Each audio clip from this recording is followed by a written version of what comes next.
empathic sensitivity, ancestral blocks.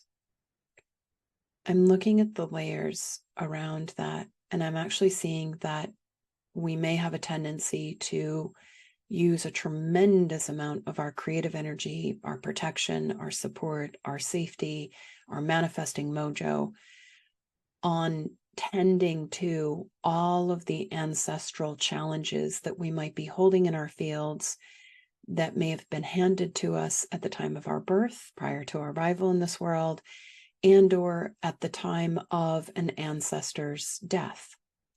And so when ancestors leave this world, or they're on the other side, meaning your great-great-grandmother, your great-great-grandfather was on the other side before you launched into this world, and they're like, oh, you're going into that family line. Hey, will you take my bundle and work on that while you're in that family line? Because I didn't get to it the last time I was there. And you love the being, and you're like, sure, great-great-grandpa, I'll go down there and I'll work on that for you, or I'll help you shift that. But then we forget. We don't have the awareness. Amnesia kicks in fast as we pass through the veils and come into this world. And so from day one, you may have been holding great-great-grandpa's blocks, or grandmother's blocks, or brother's blocks, if brother hadn't even been born yet, or even a twin. And again, we might not even realize that we've been holding these blocks since day one. Or if you were 5 years old and your grandmother, or your mother, or father, or an aunt, or an uncle passed, they might have handed you any bundles that they didn't get to you, because you look like the most evolved conscious being in the ancestral line. So taking a deep breath in, pulling your energy and awareness into your divine line. As you pull your energy and awareness into your divine line, just repeat after me if it feels appropriate. I will use my position in the physical dimension. I will use my position in the physical dimension to make requests for my ancestors to work on their own issues, bundles, challenges, karma. I will use my position in the physical dimension to make requests for my ancestors to work on their own pieces. Just take a moment to drop deep into your core and feel into that stance of using your position in the physical dimension to make requests for your ancestors to heal, to shift, to grow, to evolve, but you're not doing it for them.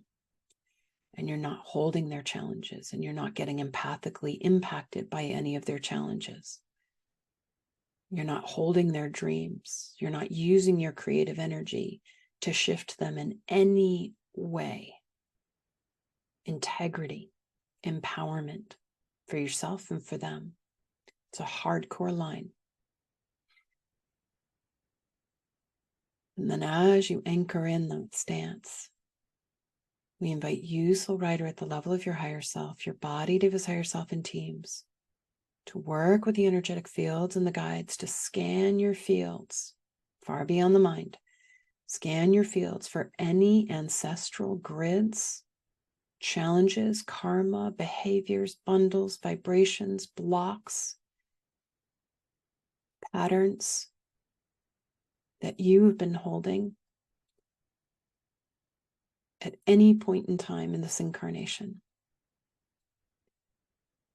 And just keep holding space to scan your fields for all ancestral bundles. And then inviting your higher self body, Diva's higher self teams to spin your fields in a counterclockwise direction, returning.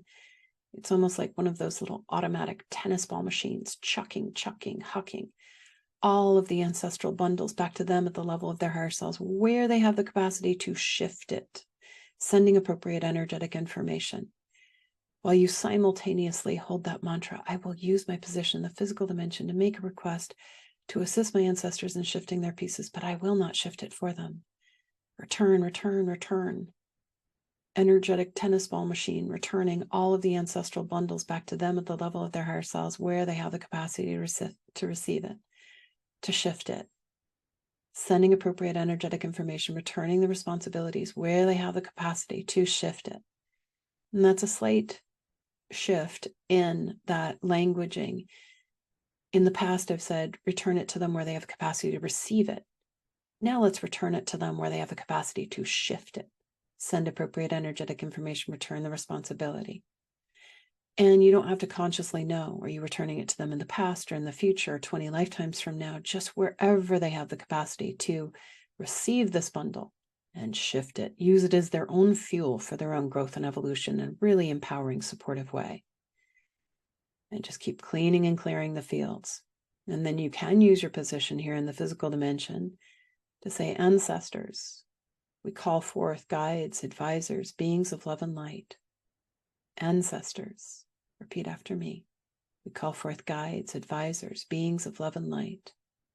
Your guides and advisors to encircle you, to help you work on these pieces, these challenges.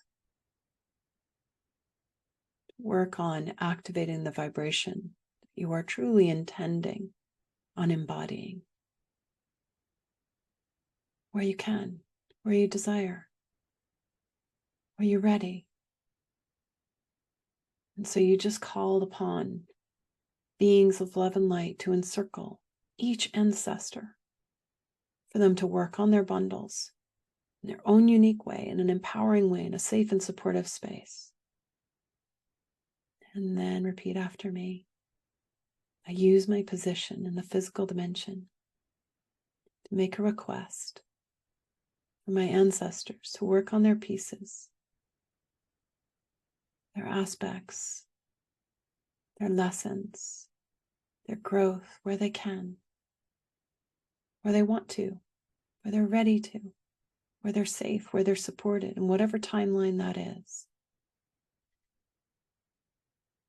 And then inviting your higher self body, Deva's higher self teams, to redivert all of your creative energy off of your ancestors, cleaning it, recalibrating it, retrieving it. Like, let it be that cosmic vacuum cleaner. It's like your creative vacuum cleaner where you're retrieving all of your creative threads, grids off of everyone and everything, bringing that creative energy back to you, which helps you heal, it helps you manifest, it helps you stay buffered and supported and protected and empowered.